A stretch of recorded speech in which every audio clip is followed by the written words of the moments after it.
printed this clean and modern glasses holder using Bambu PLA Basic in Jade White. It used about 82 grams of filament and took 2 hours and 15 minutes to complete.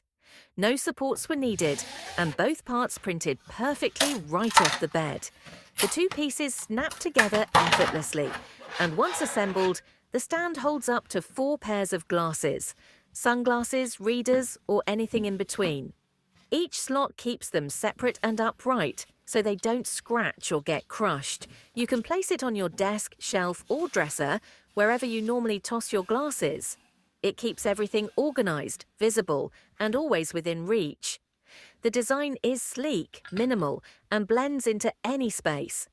It's a simple print, but one of those that instantly improves your daily routine. Download the file from MakerWorld, hit print, and keep your glasses safe and sorted. No more digging through drawers or cluttered corners.